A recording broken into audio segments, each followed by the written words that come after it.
was because of this tree here. A sandalwood tree. The sandalwood tree grew on all of the islands. It took 30 years to chop all the trees down to sell to China at a place called Hong Kong. Everything went to Hong Kong. So over here we'll tell the history of Hawaii, the Kingdom of Hawaii. Only the 27 years it was under King Kamehameha the Great rule. The 27 years that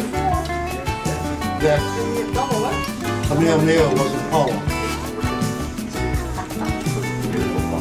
Over 300 Chinese boys came over here because of curiosity of where the sandalwood tree came from. So when the 300 plus Chinese boys came over here, young boys like you, Hawaiian girl good looking like that, that was a painting of a Hawaiian girl by Captain Cook's artist. They all stayed over here and made tons of money for Kamehameha the Great and for Francisco Marin, making liquor and provisions for the ships to come to port. Now when the Chinese boys were here from 1792 on the Kamehameha the Great, the whites killed all the whales in the North Atlantic, so 500 of these whaling ships used to come here to hunt for whales, like right now. Like right now, there are thousands of humpback whales coming to Hawaii. So 500 or more of these ships use Hawaii as a port of call to hunt for whales. These 350 Chinese boats that were here, all married Hawaiian girls, they were the ones that supplied the ship with all the provisions, the liquor, the meats, the vegetables, the fruits, so they made a lot of money. So Chinese boys were happy and were considered upper class in the Hawaiian monarchy. Now, in China they grew rice in water. Over here they grow taro in water. So no problem for them to assimilate with the Hawaiian girls and their families. And then they monopolized, they were the successful one in the fish pond, not the Hawaiian dam. So 90% or more of all of our fish ponds were controlled and operated by Chinese men with their Hawaiian wives. So you gotta remember, the first 100 years in Hawaii, there were no Chinese girls, zero. So what do you expect them to do? Marry Hawaiian girls. Okay? Now, what George Vancouver warned Kamehameha happened. When Kamehameha, he warned Kamehameha that when he died, unless his descendant abide by his wishes, that the Americans going to take over.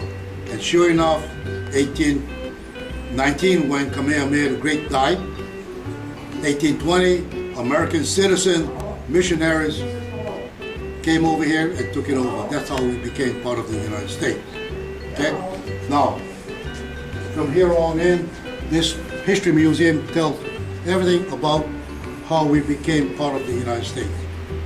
This section here tells us when the American citizen missionaries came over here, they discovered and they saw over here was all overgrown with sugar cane, all the way up to the valley. They knew they can make money. So they started to send some of the heavy equipment from the mainland, sent some of the 300 Chinese boys that were here already, sent them back to China, and recruit for them over the years over 40,000 Chinese boys to work for them over here. Not only over here, but in California and in the mainland too. Who do you think built the railroad? My grandfather. Now, when they were here, they were the ones that did all the dirty work for white America, cleaned the jungle over here, to prepare the soil to plant sugar cane so that the haoles, or white man, can make billions of dollars, not millions, but billions of dollars. Here you see pictures of the Chinese coming over here, how they were treated.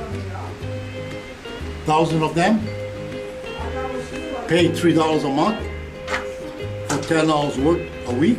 a day, 6 days a week, and they would pay only $3. Now, in the meanwhile, from where they got the grape from, Madeira Island, Portugal, they imported 16,000 Portuguese. What for? You see them riding horses with a big bull whip. If a Chinaman was working too slow, beat him up. The work was so difficult, and I should know I grew up on a sugar plantation. Many of the young Chinese boys like you guys commit suicide. Where are they going to escape to? So many of them worked for 10 years, and then they all married Hawaiian girls. When they did not go back to the sugar plantation, that's when the white sugar masters had their mother country, the United States, pass a law. You know what the law is? The Chinese Exclusion Act in 1882. Huh? In so many words, to tell a Chinaman in California, Oregon, and Washington, get the hell out of here, we don't need you guys. And that's exactly what happened in California, Oregon, and Washington. They gather up all of the Chinamen, burn their Chinatown, kick them out. I know for a fact, as a historian, I do a lot of research in California of the Chinese, Oregon, and Washington. That's exactly what happened. They couldn't do it over here. Why? Because all of them married, like my side of the family, my wife's side, all married Hawaiian girls. They couldn't kick them out. Too many of them. So in the meanwhile, to maintain that cheap labor, before they kicked them out by law, they went and made a deal with Japan. So the Japanese came over here to replace the Chinamen. That's what happened. By the thousand. Not only here, but in California and Oregon and Washington, in the logging industry up here too. Same thing. So, what the Japanese were able to bring their picture brides here, so they didn't have to marry Hawaiian girls. But they did not pan out so well, the Japanese. So, by 1900, the sugar masters over here kicked them out by thousands of men, women, and children. Where are they going? They could not go back to Japan because no more money.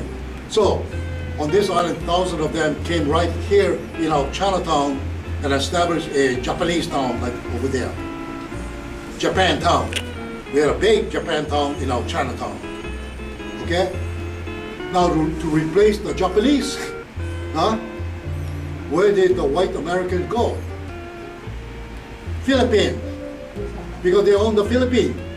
So they brought over thousands of Filipinos in 1905 on. Thousands of them to replace the Japanese. That's what happened. So, Chinese first, Portuguese second, third, Japanese, fourth, Filipinos. These are the large ethnic groups in Hawaii. So today, we got to thank the sugar masters for doing that. It's a kind of bittersweet kind of history, but we have to thank them because today we're all